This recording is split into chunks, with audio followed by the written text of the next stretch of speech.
പാട്ടിനാൽ തിരുത്തണം വഴിപിഴച്ച ചുവടുകൾ, പാർട്ടികൾക്ക് നൽകണം കർമ്മശൈലി ചിട്ടകൾ. ജനമനം തേടി ജീവന്റെ ജനഹിതയാത്ര. സ്ഥാനാർത്ഥി നിർണയത്തിൽ ജനഹിതം തേടിയ ജീവൻ സ്ഥാനാർത്ഥികൾക്കൊപ്പം യാത്ര തുടരുകയാണ്. ആലപ്പുഴ ലോക്സഭാ മണ്ഡലത്തിൽ ജനഹിത യാത്ര പൂർത്തിയാക്കിയ ഞങ്ങൾ മാവേലിക്കര ലോക്സഭാ മണ്ഡലത്തിലാണ് ഇന്ന് ജനഹിതം തേടുന്നത്. ഞങ്ങൾ മാവേലിക്കര മണ്ഡലത്തിലേക്ക് പ്രവേശിക്കുകയാണ്.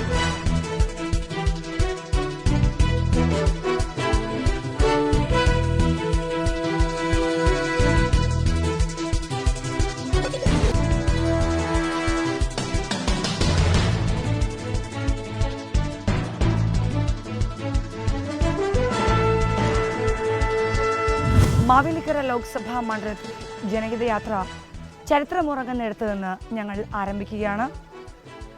AR രാജരാജവർമ്മയുടെ ജന്മം കൊണ്ട് പുണ്യമായ മാവേലിക്കര നഗരം, കേരള പാണിനി എന്നറിയപ്പെടുന്ന ഭാഷാപിതാവിൻ്റെ മുന്നിൽ പ്രണാമം അർപ്പിച്ചുകൊണ്ട് ജീവന്റെ മാവേലിക്കര ലോക്സഭാ മണ്ഡലത്തിലെ ജനഹിത യാത്ര ഇവിടെ നിന്ന് ഞങ്ങൾ ആരംഭിക്കുകയാണ്.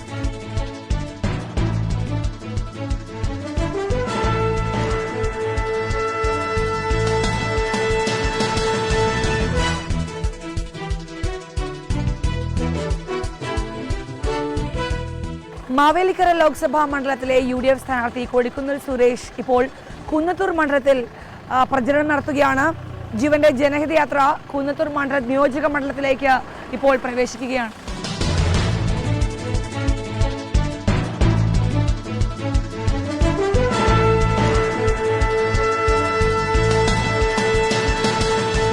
കഴിഞ്ഞ ലോക്സഭാ തെരഞ്ഞെടുപ്പിൽ മാവേലിക്കര ലോക്സഭാ മണ്ഡലത്തിൽ UDF സ്ഥാനാർത്ഥിയായി ശ്രീ കൊടിക്കുന്നിൽ സുരേഷാണ് മത്സരിച്ചത്. എതിർ സ്ഥാനാർത്ഥിയായ LDFന്റെ CPIയുടെ RS അനിലിനെയാണ് അദ്ദേഹം പരാജയപ്പെടുത്തിയത്. കൊടിക്കുന്നിൽ കഴിഞ്ഞ ലോക്സഭാ തെരഞ്ഞെടുപ്പിൽ ഇവിടെ വിജയിച്ചത് 47,048 വോട്ടിന്റെ ഭൂരിപക്ഷത്തിലാണ്. ഇത്തവണയും UDF സ്ഥാനാർത്ഥിയായി കോൺഗ്രസിന്റെ കൊടിക്കുന്നിൽ സുരേഷ് തന്നെയാണ് മാവേലിക്കര ലോക്സഭാ മണ്ഡലത്തിൽ മത്സരിക്കുന്നത്. CPIയുടെ LDF സ്ഥാനാർത്ഥിയായി CPIയുടെ ചെങ്ങ സുരേന്ദ്രനാണ് ഈ ലോക്സഭാ മണ്ഡലത്തിൽ മത്സരിക്കുന്നത്.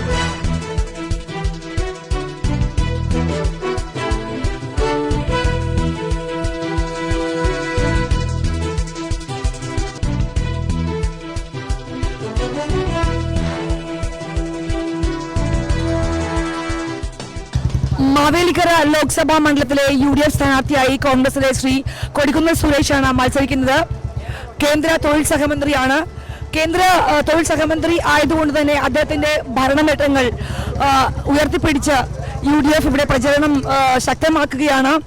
നമുക്കറിയാം, കുട്ടനാട് പാക്കേജ്, റെയിൽവേ വികസനം, ESI മെഡിക്കൽ കോളേജ് എന്നിവ അദ്ദേഹം കൊണ്ടുവന്നു. അത് തന്നെ അദ്ദേഹത്തിൻ്റെ ഭരണ നേട്ടമാണ്. ലോക്സഭയിലേക്ക് ഇത് 8ാം മത്സരമാണ്. കൂടാതെ 8ാം മത്സരമാണ്. തിരുവനന്തപുരം പോത്തൻകോട് സ്വദേശിയാണ്. യൂത്ത് കോൺഗ്രസിലൂടെ രാഷ്ട്രീയത്തിലേക്ക് പ്രവേശിച്ച് യൂത്ത് കോൺഗ്രസ് ദേശീയ general secretary, KPCC secretary, KPCC general secretary എന്നീ സ്ഥാനങ്ങൾ വഹിച്ചു.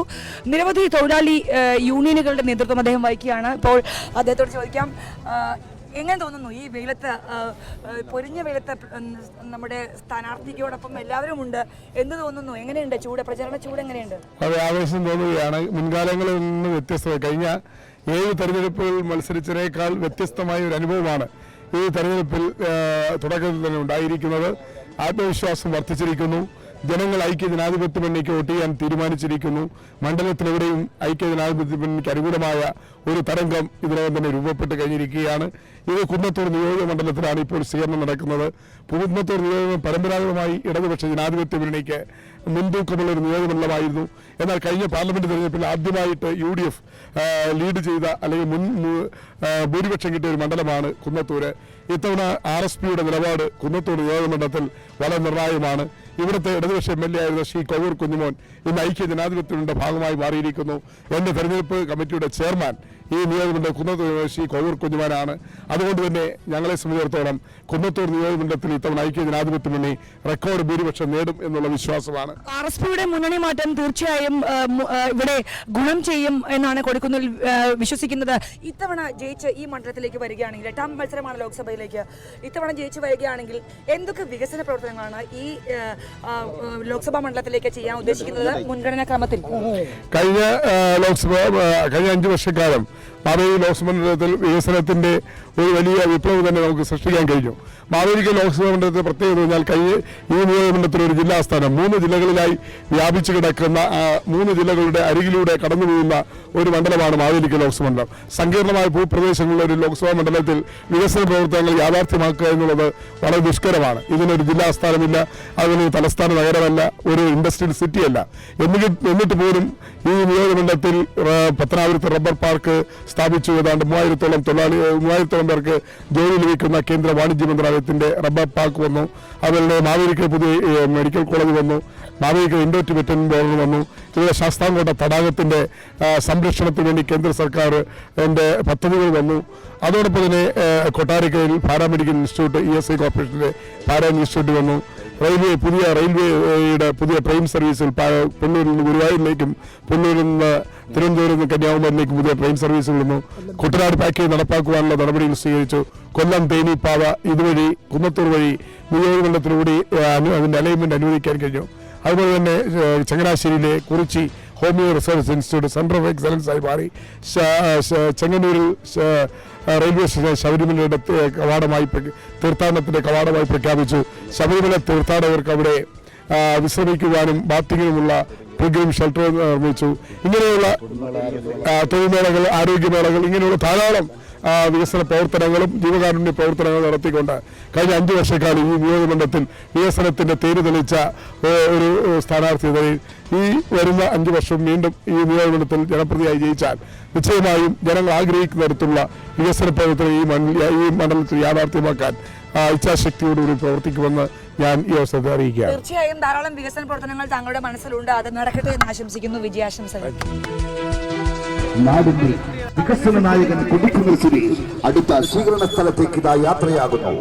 വാഗ്ദാന പാലനത്തിന്റെ ചാരുതാർത്ഥത്തോടെ ഒരിക്കൽ കൂടി കുന്നത്തൂരിലെ ജനമനസ്സുകളുടെ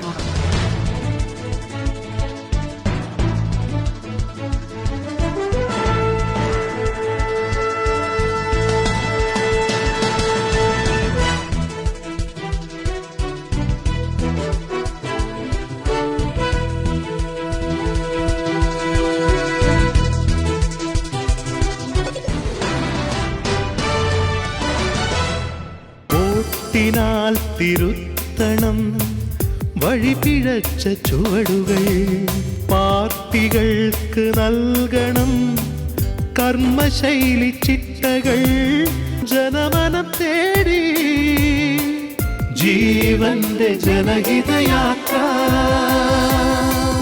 ജീവൻ ടിവിയുടെ ജനഹിതയാത്ര മാവേലിക്കര ലോക്സഭാ മണ്ഡലത്തിലെ അലിമുക്കിൽ ഇപ്പോൾ എത്തി നിൽക്കുകയാണ്. ഇവിടെ LDF സ്ഥാനാർത്ഥിയായി നിൽക്കുന്ന ശ്രീ ചെങ്ങറ സുരേന്ദ്രൻ ഇവിടെ പ്രചരണം നടത്തുന്നുണ്ട്. അദ്ദേഹം പത്തനാപുരം നിയോജക മണ്ഡലത്തിലാണ് പ്രചരണ പ്രവർത്തനം നടത്തുന്നത്. ജീവന്റെ ജനഹിതയാത്ര പത്തനാപുരത്തേക്ക് പുറപ്പെടുകയാണ്.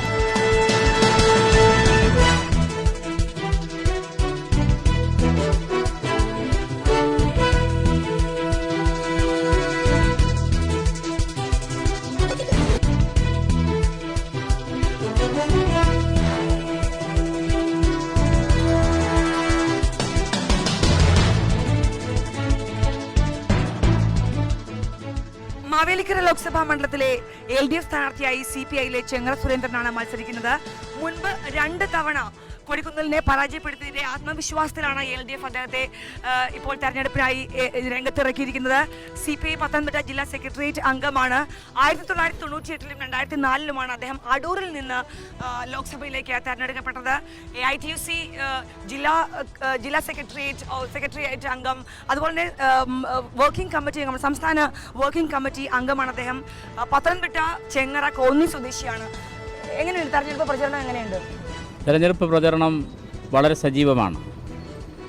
വലിയ പ്രതീക്ഷയാണ് ഞങ്ങൾക്കുള്ളത്. ഞങ്ങൾ ഈ തെരഞ്ഞെടുപ്പിൽ വിജയിക്കും, അതിന് യാതൊരു തർക്കവുമില്ല.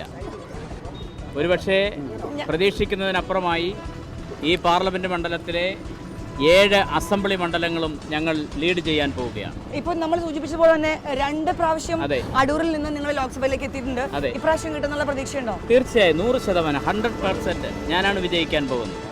ഇടതുപക്ഷ ജനാധിപത്യ മുന്നണി വലിയ ഭൂരിപക്ഷത്തോടെ വിജയിക്കാൻ പോവുകയാണ്. ഞങ്ങൾക്ക് അല്പം ബുദ്ധിമുട്ടുണ്ടായിരുന്ന ചങ്ങനാശ്ശേരിയും പത്തനാപുരവും ഇത്തവണ ഞങ്ങൾ ലീഡ് ചെയ്യും. ആ തരത്തിലുള്ള പ്രതികരണമാണ് വോട്ടർമാരിൽ നിന്നും ഞങ്ങൾക്ക് ലഭിച്ചുകൊണ്ടിരിക്കുന്നത്. നിങ്ങൾ ജയിച്ച് ഈ ലോക്സഭാ മണ്ഡലത്തിലേക്ക് വരികയാണെങ്കിൽ നിങ്ങൾ ഈ മണ്ഡലത്തിൽ ചെയ്യാൻ ഉദ്ദേശിക്കുന്ന വികസന പ്രവർത്തനങ്ങൾ മുൻഗണനാ ക്രമത്തിൽ ഒരു 5 എണ്ണം, ഫസ്റ്റ് 5 അങ്ങനെയൊന്നും ഇപ്പോൾ പറയാൻ ഞങ്ങൾ ഉദ്ദേശിക്കുന്നില്ല. അങ്ങനെ ഒരു വാഗ്ദാനം ഒന്നും നൽകിയല്ല കഴിഞ്ഞ 2-3 തെരഞ്ഞെടുപ്പിനും നേരിട്ടത്. എങ്കിലും ഒരു സ്ഥാനാർത്ഥി എന്ന നിലയിൽ നിങ്ങൾക്ക് വികസന പ്രവർത്തനങ്ങളിൽ തീർച്ചയായിട്ടും ഉണ്ടാവുമല്ലോ. സ്ഥാനാർത്ഥികൾ വിജയിക്കുമ്പോൾ വികസന പ്രവർത്തനങ്ങൾ ചെയ്യും. അതിൽ ഫസ്റ്റ് പ്രിഫറൻസ് എന്തിനാണ് കൊടുക്കുന്നത്? ഈ മണ്ഡലത്തിൽ ഒട്ടനവധി ഇവിടെ താമസിക്കുന്നതിൽ ബഹുഭൂരിപക്ഷം ആളുകളും സാധാരണ മനുഷ്യരാണ്. അവരുടേതായ ഒത്തിരിയും പ്രശ്നങ്ങളുണ്ട്. കുടിവെള്ളമില്ലാത്തതുണ്ട്, വൈദ്യുതി ഇല്ലാത്തതുണ്ട്, റോഡുകളില്ലാത്തതുണ്ട്. അത്തരത്തിലുള്ള അടിസ്ഥാന സൗകര്യങ്ങൾ ഇല്ലായ്മ അനുഭവിക്കുന്ന നിരവധി കുടുംബങ്ങൾ ഇവിടെയുണ്ട്. അടിസ്ഥാന സൗകര്യ വികസനത്തിന് ഊന്നൽ നൽകുന്നു. തീർച്ചയായിട്ടും. അതുപോലെ തന്നെ ഈ കസ്തൂരി രംഗൻ റിപ്പോർട്ടുമായി ബന്ധപ്പെട്ട പാരിസ്ഥിതിക സംരക്ഷണത്തിൻ്റെ പരിധിയിൽ വരുന്ന പഞ്ചായത്താണ്, വില്ലേജാണ് പ്രവന്തൂർ വില്ലേജ്. ഇതിനെ സംബന്ധിച്ച് ഞങ്ങൾക്ക് ചില അഭിപ്രായങ്ങളുണ്ട്. ഞങ്ങളുടെ മുന്നണിയുടേതായിട്ടുള്ള അഭിപ്രായമുണ്ട്. അതിനനുസരിച്ചുള്ള അതുമായി ബന്ധപ്പെട്ട കാര്യങ്ങൾക്ക് മുൻഗണന നൽകേണ്ടതായിട്ടുണ്ട്. പിന്നെ ഈ ജില്ലയെ സംബന്ധിച്ചിടത്തോളം കശുവണ്ടി തൊഴിലാളികൾ 3.5 ലക്ഷത്തിലധികം കശുവണ്ടി തൊഴിലാളികൾ പണിയെടുക്കുന്ന ജില്ലയാണ്. അപ്പോൾ അതിൻ്റേതായ ഈ 2 മണ്ഡലങ്ങൾ, പ്രത്യേകിച്ച് കൊട്ടാരക്കരയും പത്തനാപുരത്തുമെല്ലാം ആയിരക്കണക്കിന് കശുവണ്ടി തൊഴിലാളികളുണ്ട്. അവർക്ക് ഇപ്പോൾ മിനിമം കൂലി അടക്കമുള്ള കാര്യങ്ങൾ പുതുക്കി നിശ്ചയിക്കുന്നതിന് UDF ഗവൺമെൻറ് പരിപൂർണമായി പരാജയപ്പെട്ടിരിക്കുകയാണ്. ആ കാര്യങ്ങളിലൊക്കെ ചില തീർപ്പുണ്ടാകേണ്ടിയിരിക്കുന്നു. കാഷ്യൂ ബോർഡ് എന്ന് പറയുന്ന ഒരു സ്വപ്നം ഈ ജില്ലയെ സംബന്ധിച്ച് ഏറ്റവും പ്രധാനമാണ്. അത് കഴിഞ്ഞ UDFൻ്റെ സ്ഥാനാർത്ഥി തെരഞ്ഞെടുപ്പിൽ മത്സരിക്കുന്ന സമയത്ത് ജനങ്ങൾക്ക് കൊടുത്ത വാഗ്ദാനമാണ്. അത് പാലിക്കാൻ അദ്ദേഹത്തിന് കഴിഞ്ഞിട്ടില്ല, UPA ഗവൺമെൻറ്റിന് കഴിഞ്ഞിട്ടില്ല. അത്തരം കാര്യങ്ങൾ വളരെ ഗൗരവമായി ഞങ്ങൾ പരിശോധിക്കുന്നുണ്ട്. പിന്നെ ഞങ്ങൾ MP മാരായിരിക്കുമ്പോൾ, ഞാനും സുജാതയും മനോജും അടങ്ങുന്ന കേരളത്തിലെ 18 ഇടതുപക്ഷ MP മാർ കേന്ദ്രത്തിൽ 1ാം UPA ഗവൺമെൻറ്റിൻ്റെ ഭാഗമായി പിന്തുണ കൊടുത്തുകൊണ്ടിരുന്ന സന്ദർഭത്തിലാണ് കുട്ടനാട് പാക്കേജ് അനുവദിക്കുന്നത് 1840 കോടി രൂപ. അത് അതേ നിലയിൽ തന്നെ നിൽക്കുകയാണ്. ഒരു സ്റ്റെപ്പ് പോലും മുൻപോട്ട് പോകാൻ കഴിഞ്ഞിട്ടില്ല. അതിനെ സംബന്ധിച്ച് ഞങ്ങൾക്ക് അഭിപ്രായമുണ്ട്. അത് പരിശോധിച്ച് അതിന് വേണ്ട നടപടികൾ സ്വീകരിക്കണം. പിന്നെ റെയിൽവേ, ഇവിടുത്തെ വാണിജ്യബന്ധം, കേരളവും തമിഴ്നാടും തമ്മിലുള്ള വാണിജ്യബന്ധത്തിൻ്റെ ഏറ്റവും പ്രധാനപ്പെട്ട മാർഗമെന്ന് പറയുന്നത് കൊല്ലം ചെങ്കോട്ട പാതയാണ്. കൊല്ലം മുതൽ പുനലൂർ വരെയുള്ള 45 കിലോമീറ്റർ ദൈർഘ്യം വരുന്ന പാത മീറ്റർ ഗേജ് ബ്രോഡ് ഗേജ് ആക്കിയത് ഞാൻ MP ആയിരിക്കുമ്പോഴാണ്. 2004 മുതലാണ് അതിൻ്റെ ലാൻഡ് അക്വിസിഷൻ മുതൽ അതിൻ്റെ പാളം നിർമ്മാണം ഉൾപ്പെടെയുള്ള കാര്യങ്ങൾ 2009 പൂർത്തിയായി. അപ്പോഴാണ് തെരഞ്ഞെടുപ്പ് വന്നു. ഞാൻ കണ്ടസ്റ്റ് ചെയ്തിട്ടില്ല, പുതിയ ആളാണ് കണ്ടസ്റ്റ് ചെയ്തത്. ഞങ്ങൾ പരാജയപ്പെട്ടു. സുരേഷ് വീണ്ടും ജയിച്ചു. അദ്ദേഹം ഉദ്ഘാടനം ചെയ്തു. അതിനപ്പുറത്തേക്കൊന്നും ചെയ്തില്ല. പുനലൂർ മുതൽ ചെങ്കോട്ട വരെയുള്ള പാത ഇപ്പോൾ ഇളക്കിയിട്ടിരിക്കുകയാണ്. നിങ്ങൾക്ക് പരിശോധിക്കാം, 1 ഇഞ്ച് പോലും മുമ്പോട്ട് നീങ്ങാൻ കഴിഞ്ഞിട്ടില്ല. ഈ 5 വർഷം ഈ 2 MP മാർ, ശ്രീ കൊടിക്കുന്നിൽ സുരേഷിനും ശ്രീ N പീതാംബരക്കുറുപ്പിനും അക്കാര്യത്തിൽ പരിപൂർണമായ ഉത്തരവാദിത്വമുണ്ടായിരുന്നു. ഒരു നടപടി അക്കാര്യത്തിൽ ചെയ്തിട്ടില്ല. ഇപ്പോൾ ഏറ്റവും അവസാനമായി പറയാൻ കഴിയുന്നത് റെയിൽവേ ഫണ്ടില്ല എന്നാണ്. ഭരിക്കുന്നത് ആരാണ്? ഇവിടെ ഭരിക്കുന്നത് UPA ആണ്, കോൺഗ്രസ് ആണ്. ഫണ്ടില്ല എന്ന് പറഞ്ഞ് ഈ തെരഞ്ഞെടുപ്പ് നടക്കുന്ന ഈ സന്ദർഭത്തിൽ ഒരു അടവ് നയം സ്വീകരിച്ചുകൊണ്ടൊന്നും കാര്യമില്ല. ഇത്തരം കാര്യങ്ങൾക്കെല്ലാം മുൻഗണന കൊടുക്കുന്ന പരിപാടിയാണ് ഞങ്ങൾ ചെയ്യുന്നത്. അത് കഴിഞ്ഞ കാലങ്ങളിൽ ഞങ്ങൾ തുടങ്ങിവെച്ച പരിപാടികൾ, അതിൻ്റെ പൂർത്തീകരണത്തിലേക്ക് ഞങ്ങൾ ആദ്യ പരിഗണന കൊടുക്കും. അതോടൊപ്പം തന്നെ ഇവിടുത്തെ സാധാരണക്കാരായിട്ടുള്ള ആളുകൾ, തൊഴിലാളികൾ, സാമ്പത്തിക പിന്നോക്കാവസ്ഥ നേരിടുന്നവർ, അതുപോലെ തന്നെ പശ്ചാത്തല സൗകര്യ വികസനം ഉൾപ്പെടെയുള്ള കാര്യങ്ങൾക്ക് മുൻഗണന കൊടുത്തുകൊണ്ട്, ഞാൻ സാധാരണക്കാരൻ്റെ പ്രതിനിധിയാണ്. സാധാരണ തൊഴിലാളി കുടുംബത്തിൽ ജനിച്ച ആളാണ് ഞാൻ. അപ്പോൾ എനിക്ക് സാധാരണ മനുഷ്യനുമായിട്ടാണ് കൂടുതൽ ബന്ധം. അപ്പോൾ അവരുടെ കാര്യങ്ങൾക്ക് മുൻഗണനാക്രമത്തിലുള്ള പരിഗണന കൊടുക്കുക എന്നുള്ളത് തന്നെയാണ് എൻ്റെ ഉദ്ദേശം. അല്ലാതെ വലിയ കാര്യങ്ങൾക്ക് പുറകെ പോകാതെ ചെറിയ മനുഷ്യൻ്റെ വലിയ ആവശ്യങ്ങൾ നിർവഹിക്കുക എന്ന രാഷ്ട്രീയ പരിപാടിയാണ് ഞങ്ങൾ സ്വീകരിക്കുന്നത്. ഒപ്പം ഈ തെരഞ്ഞെടുപ്പിൽ ഞങ്ങൾ ദേശീയ രാഷ്ട്രീയം ചർച്ച ചെയ്യുന്നുണ്ട്, സംസ്ഥാന രാഷ്ട്രീയം ചർച്ച ചെയ്യുന്നുണ്ട്, പ്രാദേശികമായ രാഷ്ട്രീയ പ്രശ്നങ്ങളെല്ലാം ഞങ്ങൾ ചർച്ച ചെയ്യുന്നുണ്ട്. ഇത്തരം കാര്യങ്ങളെല്ലാം പരിശോധിക്കുമ്പോൾ തികഞ്ഞ ആത്മവിശ്വാസത്തോടെയാണ് ഞങ്ങൾ ഈ തെരഞ്ഞെടുപ്പിനെ കാണുന്നത്. എവിടെ ചെല്ലുമ്പോഴും നല്ല പ്രതികരണമാണ് ഞങ്ങൾക്ക് ലഭിച്ചുകൊണ്ടിരിക്കുന്നത്. ഈ മണ്ഡലത്തിലുടനീളം ഞങ്ങൾക്ക് പ്രതീക്ഷിക്കാത്ത പല സെക്ടറുകളിൽ നിന്നും പല മേഖലകളിൽ നിന്നും ഇത്തവണ ഞങ്ങൾക്ക് വോട്ട് കിട്ടും എന്നാണ് ഞങ്ങൾക്കറിയാൻ കഴിഞ്ഞത്. 10-15 ദിവസമായി ഈ മണ്ഡലത്തിൽ സജീവ സാന്നിധ്യമായി ജനങ്ങളെ ഞാൻ കണ്ടുകൊണ്ടിരിക്കുകയാണ്. ഇടതുപക്ഷ ജനാധിപത്യ മുന്നണി എന്ന നിലയിൽ നല്ല കെട്ടുറപ്പോടു കൂടിയാണ് ഞങ്ങൾ മുമ്പോട്ട് പോകുന്നത്. ഞങ്ങളുടെ ഇടയിൽ യാതൊരു അഭിപ്രായ വ്യത്യാസങ്ങളുമില്ല. കഴിഞ്ഞ പല തെരഞ്ഞെടുപ്പുകളും വരുമ്പോൾ ഞങ്ങൾക്ക് ഞങ്ങളുടെ മെഷീനറി പ്രവർത്തിപ്പിക്കാൻ അല്പം സമയം വേണം. ഇപ്പോൾ വളരെ അഡ്വാൻസ്ഡാണ് ഞങ്ങൾ. ഇവിടെ പ്രചരണ പ്രവർത്തനത്തിൻ്റെ കാര്യത്തിൽ, ചുവരെഴുത്തിൻ്റെ കാര്യത്തിൽ, പോസ്റ്റർ ഒട്ടിക്കുന്നതിൻ്റെ കാര്യത്തിൽ, ഫ്ലെക്സ് ബോർഡ് വയ്ക്കുന്നതിൻ്റെ കാര്യത്തിൽ, കൺവെൻഷനുകൾ, ബൂത്ത് തല കൺവെൻഷനുകൾ ഇന്നുകൊണ്ട് അവസാനിക്കുകയാണ്. അപ്പോൾ ആ തരത്തിലെല്ലാം ഞങ്ങൾ വളരെ ഫിറ്റായിട്ടാണ് ഈ തെരഞ്ഞെടുപ്പിൽ ഞങ്ങൾ മുമ്പോട്ട് പോകുന്നത്. അത് ഞങ്ങൾക്ക് തികഞ്ഞ ആത്മവിശ്വാസമാണ് നൽകുന്നത്. ഞങ്ങൾ 100% വിജയിച്ചിരിക്കും, യാതൊരു തർക്കവുമില്ല. തീർച്ചയായിട്ടും താങ്കൾ പറഞ്ഞതുപോലെ താങ്കളുടെ ആത്മവിശ്വാസം വർദ്ധിപ്പിക്കട്ടെ. താങ്കൾ ജയിച്ചു വന്നാൽ താങ്കളുടെ മനസ്സിലുള്ള ഈ വികസന പ്രവർത്തനങ്ങളെല്ലാം സാധ്യമാവട്ടെ എന്ന് ആശംസിക്കുന്നു. ജീവൻ ടിവിയുടെ എല്ലാ ആശംസകളും.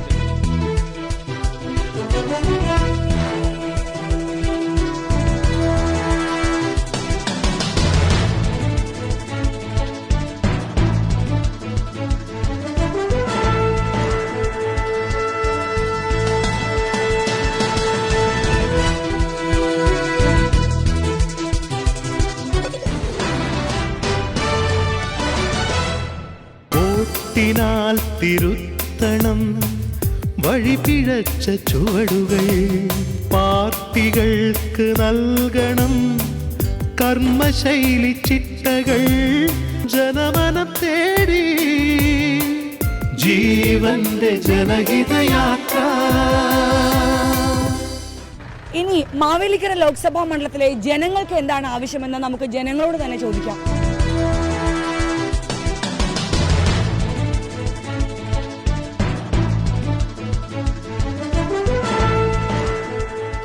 പ്രവർത്തനം ഇപ്പോൾ ഇവിടെ എങ്ങനെയുണ്ട്? സജീവമായ പ്രവർത്തനം. എങ്ങനെയുണ്ട്? പ്രതീക്ഷയുണ്ടോ? തീർച്ചയായും പ്രതീക്ഷയുണ്ട്. എങ്ങനെയുണ്ട്? എല്ലാവരും പ്രതീക്ഷിച്ചിരുന്നതാണ് ഈ മത്സരത്തിൽ. അതെല്ലാവരും ആഗ്രഹം സാധിച്ചിരിക്കും. കൊടിക്കുന്നിലിന്റെ കുത്തക താർക്കോ? കൊടിക്കുന്നിലിന്റെ കുത്തക താർന്നിരിക്കുകയാണ്. തീർച്ചയായും അദ്ദേഹം ജയിക്കുമെന്ന് പറഞ്ഞാൽ കഴിഞ്ഞ പ്രാവശ്യത്തിൻ്റെ ഇരട്ടി ഭൂരിപക്ഷം ഉണ്ടാവുമെന്ന് ഞാൻ പ്രതീക്ഷിക്കുന്നു. കാരണം അദ്ദേഹം പറഞ്ഞതിനേക്കാൾ കൂടുതൽ അദ്ദേഹം ചെയ്തിട്ടുണ്ട്. ഏതൊരാൾക്കും ഒരു സാധാരണക്കാരൻ ഓടി അദ്ദേഹത്തിൻ്റെ മുമ്പിൽ ചെല്ലാം. സാധാരണക്കാരനായിട്ട് അവരോടൊപ്പം സഹകരിക്കും. പറഞ്ഞിട്ടുള്ള വാഗ്ദാനങ്ങളെന്ന് പറഞ്ഞാൽ ഈ ആയുർവേദ ഹോസ്പിറ്റലിൻ്റെ കാര്യമൊന്നും അദ്ദേഹം പറഞ്ഞിട്ടുള്ളതല്ല. ഈ 10 കോടി അനുവദിച്ചെന്ന് പറഞ്ഞാൽ അതൊക്കെ ഒരു വലിയ പ്രോജക്റ്റായി മാറിക്കഴിഞ്ഞു. അതുപോലെ എന്തെല്ലാം പറഞ്ഞിട്ടുണ്ടോ അതെല്ലാം ചെയ്തിട്ടുണ്ട്. തന്നെയല്ല, ഏത് സാധാരണക്കാരനും എപ്പോഴും അദ്ദേഹത്തിൻ്റെ മുമ്പിൽ ചെല്ലാം. ചേട്ടാ, ഇവിടെ ജനങ്ങൾക്ക് എന്താ വേണ്ടത്? ഇവിടെ ജയിച്ചു പോണവർ വല്ലതും ചെയ്യുന്നുണ്ടോ? ഇവിടെ ജനങ്ങൾക്കുള്ളതൊന്നും കിട്ടത്തില്ല. അത്രേ ഉള്ളൂ. ഇവിടെ നിങ്ങൾക്ക് ഞങ്ങൾക്കൊരു പ്രയോജനമില്ല. ഇവിടെ കൊടിക്കുന്നിൽ ജയിച്ചാലും ചെങ്ങറ ജയിച്ചാലും പൊതുജനങ്ങൾക്ക് പാവപ്പെട്ടവർക്ക് ഒരു കാര്യമില്ല. 16ാം ലോകസഭ എന്ന് പറയുന്നത് ഇന്ത്യയുടെ നിർണായകമായ തെരഞ്ഞെടുപ്പാണ്. നിർണായകം മാത്രമല്ല, സങ്കീർണമായ തെരഞ്ഞെടുപ്പും കൂടെ. നമ്മുടെ രാജ്യം ആര് ഭരിക്കും എന്നുള്ള വിധി നിർണ്ണയിക്കുക. കോൺഗ്രസ് ഭരണം ഈ രാജ്യത്ത് അവസാനിപ്പിക്കുക. കോൺഗ്രസിന്റെ ഭരണം കൊണ്ട് കുറെ കോർപ്പറേറ്റ് മാനേജ്മെന്റുകളെ സൃഷ്ടിക്കാൻ കഴിഞ്ഞാൽ ദക്ഷിണാഫ്രിക്കയ്ക്ക് താഴെയായി ജനങ്ങളുടെ ആളോഹരി വരുമാനം കുറഞ്ഞു പട്ടിണി രാജ്യമായി മാറിക്കഴിഞ്ഞ നമ്മുടെ രാജ്യം ഇത്രയും കാലം ഭരിച്ച കോൺഗ്രസ്സുകാരനാ. ഇനി രാജ്യത്തെ കുത്തക മുതലാളിത്തത്തിന്റെയും കോർപ്പറേറ്റ് മാനേജ്മെന്റുകളുടെയും ചുമതല വഹിക്കുന്ന, ഉത്തരവാദിത്വം വഹിക്കുന്ന കോൺഗ്രസിന്റെ ഭരണം ഈ രാജ്യത്ത് വേണ്ട. സ്ഥാനാർത്ഥി ഇവിടെ കൊടുക്കുന്നില്ല ചെയ്തിട്ടുണ്ട്. അല്ലാതെ ഇവിടെ ചെങ്ങറ 5 വർഷം ജയിച്ചു പോയിട്ട് പിന്നെ ഈ വോട്ട് പിടിക്കാനാണ് കാണുന്നത് ഞങ്ങൾ. അത് ശരി. ചെങ്ങറ 2 വർഷം ജയിച്ചു പോയിട്ട് ഒന്നും ചെയ്തിട്ടില്ല. ഇവിടെ ചെയ്തായിട്ട് നമുക്കൊന്നും പറയാൻ. കൊടിക്കുന്നിലിന്റെ എങ്ങനെയുണ്ട്? ഇമ്പാക്ട് എങ്ങനെയുണ്ട്? പുള്ളി ജയിച്ചു പോയിട്ട് എന്തൊക്കെ പ്രവർത്തനങ്ങൾ ഇവിടെ കാഴ്ചവെച്ചിട്ടുണ്ട്? പുള്ളിയുടെ ഒരുപാട് പ്രവർത്തനങ്ങളുണ്ട്. പുള്ളി പാവപ്പെട്ടവർ, ദരിദ്രരായി കിടക്കുന്നവർ, സുഖമില്ല കിടക്കുന്നവർ, അവർക്കൊക്കെ അയാളുടെ ഫണ്ടിൽ നിന്ന് പൈസ കൊടുക്കുന്നുണ്ട്. അങ്ങനെയൊക്കെ ഒരുപാട് ജനങ്ങൾക്ക് സപ്പോർട്ടാണ്. ജനങ്ങൾക്ക് സപ്പോർട്ട്, പാവങ്ങൾക്ക് സപ്പോർട്ടാണ്. വികസന പ്രവർത്തനങ്ങൾ പൂർത്തീകരിക്കാൻ കഴിഞ്ഞിട്ടില്ല എന്നുള്ളത് വലിയൊരു പോരായ്മയാണ് എം പിയെ സംബന്ധിച്ച്. മാവേലിക്കര മണ്ഡലത്തിലെ മുഴുവൻ വരുന്ന യുവജനങ്ങളും ചെങ്ങറ സുരേന്ദ്രനൊപ്പം അണിനിരുന്ന കാഴ്ചയാണ് ഈ തെരഞ്ഞെടുപ്പ് പ്രവർത്തനങ്ങളുമായെല്ലാം തന്നെ മുന്നേറുമ്പോൾ ഞങ്ങൾ കാണാൻ സാധിച്ചിട്ടുള്ളത്. ആ മുന്നേറ്റം, ആ ചെറുപ്പക്കാരുടെ കൂട്ടായ്മ സഖാവ് ചെങ്ങറയുടെ വിജയത്തിന് ഉറപ്പാവുന്നതാണ്. ഇതുവരെയുള്ള ഇവിടുന്ന് ജയിച്ചു പോയിട്ടുള്ള എം പിമാരൊന്നും ഇവിടെ ജനങ്ങൾക്ക് വേണ്ടി ഒന്നും ചെയ്തിട്ടില്ല. കഴിഞ്ഞ പ്രാവശ്യം കൊടിക്കുന്നിൽ സുരേഷ് ജയിച്ചു പോയി. എന്നാൽ അദ്ദേഹം റബ്ബർ പാർക്ക് കൊണ്ടുവന്നെന്ന് പറഞ്ഞുകൊണ്ട് വലിയൊരു ഇവിടെ ഫ്ലെക്സ് ബോർഡൊക്കെ അടിച്ചു വെച്ചിട്ട് വലിയൊരു പ്രശ്നം തന്നെ നിങ്ങൾക്കറിയാലോ. ഇന്ത്യയിൽ മൊത്തത്തിൽ തന്നെ ഒരു തരംഗം സൃഷ്ടിക്കുകയുണ്ട്. പക്ഷേ എന്നാൽ കഴിഞ്ഞ ദിവസങ്ങളിൽ ഞങ്ങൾ അറിഞ്ഞത് റബ്ബർ പാർക്ക് കസ്തൂരിരംഗ റിപ്പോർട്ടിനെതിരെ ഇവിടുന്ന് നഷ്ടപ്പെട്ടതാണ്. ഇവിടെ ഒരു വികസന പ്രവർത്തനവും ഒരു പാർട്ടിക്കാരും ഇതുപോലെ. എന്തായാലും കേരളത്തിലെ ജനങ്ങൾ, അതുപോലെ തന്നെ ഈ മാവേലിക്കര പാർലമെൻറ്റിലെ ജനങ്ങൾ, അല്ലെങ്കിൽ ഈ അലിമുക്ക് പ്രദേശത്തെ ജനങ്ങളെല്ലാം ഒരു മാറ്റത്തിന് വേണ്ടി ആഗ്രഹിക്കുന്നത്. തീർച്ചയായിട്ടും ഇടതു വലത് പാർട്ടിക്കെതിരെ ഒരു വലിയൊരു മാറ്റത്തിന് വേണ്ടി ഞങ്ങൾ ആഗ്രഹിക്കുന്നു. ഈ പ്രാവശ്യം 1,18,000 വോട്ടിൻ്റെ ഭൂരിപക്ഷത്തിൽ ജയിക്കും. കഴിഞ്ഞ പ്രാവശ്യം 48,000 വോട്ടിൻ്റെ ഭൂരിപക്ഷമേ ഉള്ളായിരുന്നു. ഈ പ്രാവശ്യം 1,18,000 വോട്ടിൻ്റെ ഭൂരിപക്ഷത്തിൽ അദ്ദേഹം പറഞ്ഞ വാഗ്ദാനങ്ങളൊക്കെ ചെയ്തിട്ടുണ്ട്. അവിടെ എല്ലാം 100% നടപ്പിലാക്കിയിട്ടുണ്ട്. ഈ കുന്നത്തൂർ താലൂക്കിലെ 88 ട്രെയിനുകൾ നിർത്താനുള്ള സാധ്യത ഒരുക്കി കൊടുത്തത് അദ്ദേഹമാണ്. അല്ലല്ല, ഈ വെയിലുമുണ്ട് എന്തോ അങ്ങനെ നല്ല രീതിയിൽ എല്ലാ കാര്യങ്ങളും അദ്ദേഹം ചെയ്തിട്ടുണ്ട്, ഇനിയും ചെയ്യുമെന്ന് ഉറപ്പുണ്ട്. ഇല്ല, ഒന്നുമില്ല. ഇവിടെ രണ്ട് പാർട്ടികളും നമുക്ക് ഇവിടെ ഒന്നും ചെയ്തിട്ടില്ല. നമ്മളിപ്പം ഒരു മാറ്റത്തിന് തന്നെ ഒരു പ്രതീക്ഷ ഏറ്റവും കൂടുതൽ വലുതായിട്ട്. ജനങ്ങൾക്ക് യാതൊരു ഗുണവുമില്ല. ഗുണമെന്ന് പറഞ്ഞു കഴിഞ്ഞാൽ ഇവിടെ സാധാരണക്കാരനെ ആദ്യം സംരക്ഷിക്കാനുള്ള ഒരു പാർട്ടി ഉയർന്നു വരണം. അത് വന്നെങ്കിൽ മാത്രമേ ഇവിടെ കേരളത്തിലെ ജനങ്ങൾക്ക് ഒരു ഇതുണ്ടാകത്തുള്ളൂ. ഞങ്ങളുടെ ആവശ്യം എന്ന് വെച്ചാൽ കൊടിക്കുന്നിൽ സുരേഷ് ഇവിടെ വന്നു ഈ ഒരു 10 വർഷം കൊണ്ട് പിന്നെ റെയിൽവേയുടെ ഇതെല്ലാം വികസനം നടത്തി ഒരുപാട് കാര്യങ്ങൾ ഇവിടെ ചെയ്തു. ഇനി അതുപോലെ മുൻപോട്ട് പോകണമെന്നുള്ള ആഗ്രഹമുണ്ട്. ചങ്ങര സുരേന്ദ്രൻ ഇവിടെ 8 വർഷം ഉണ്ടായിരുന്നു, യാതൊരു കാര്യങ്ങളും ഇവിടെ ചെയ്തതിന് നമുക്കറിയില്ല. ഇവിടുന്ന് സ്ഥാനാർത്ഥികൾ ജയിച്ചു പോകുന്നുണ്ട്, ജനങ്ങൾക്ക് വല്ല ഗുണമുണ്ടോ? ജനങ്ങൾക്ക് എന്തും ആ ഗുണം, ഒരു ഗുണവുമില്ല. തീർച്ചയായും മാവേലിക്കര ലോക്സഭാ മണ്ഡലത്തിലെ ജനങ്ങളുടെ പ്രതികരണം നിങ്ങൾ കേട്ടു കഴിഞ്ഞു. സമ്മിശ്ര പ്രതികരണമാണ്. ഒരു ഗുണവുമില്ല എന്ന ഒരു കൂട്ടരും, അല്പമെങ്കിലും വികസനം ഉണ്ട് എന്ന് മറ്റൊരു കൂട്ടരും പറയുന്നു. ഏതായാലും ജയിച്ചു വരുന്ന സ്ഥാനാർത്ഥികൾ മാവേലിക്കര ലോക്സഭാ മണ്ഡലത്തിൽ നല്ലത് ചെയ്യട്ടെ എന്ന് ജീവൻ TV ആശംസിക്കുകയാണ്.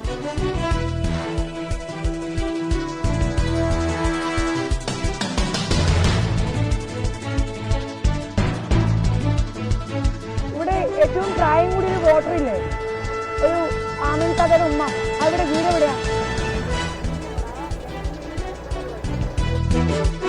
മാവേലിക്കര ലോക്സഭാ മണ്ഡലത്തിൽ ജീവൻ ജനഹിതയാത്ര കണ്ട വേറിട്ട കാഴ്ചയിലേക്ക്.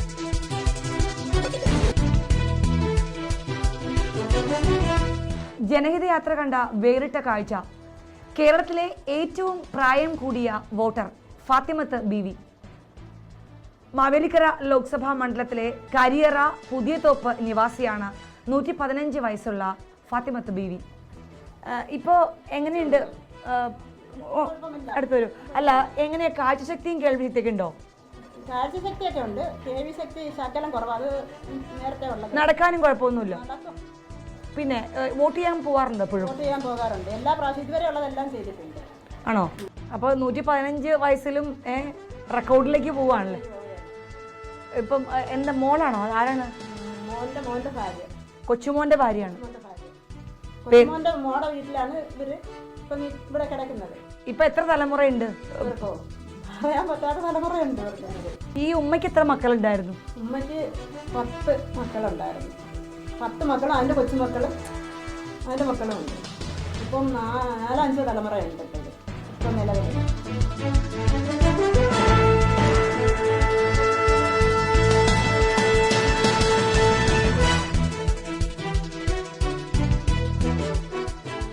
ജീവൻ TVയുടെ ജനഹിതയാത്ര മാവേലിക്കര ലോക്സഭാ മണ്ഡലത്തിലെ പര്യടനം പൂർത്തിയാക്കി കഴിഞ്ഞു. ഇവിടുത്തെ സ്ഥാനാർത്ഥികളുടെയും ജനങ്ങളുടെയും പ്രതികരണം പ്രേക്ഷകർ കണ്ടു കഴിഞ്ഞു. ഇനി പത്തനംതിട്ട ലോക്സഭാ മണ്ഡലത്തിലെ വിശേഷങ്ങളുമായി ജീവൻ ജനഹിതയാത്ര നാളെ.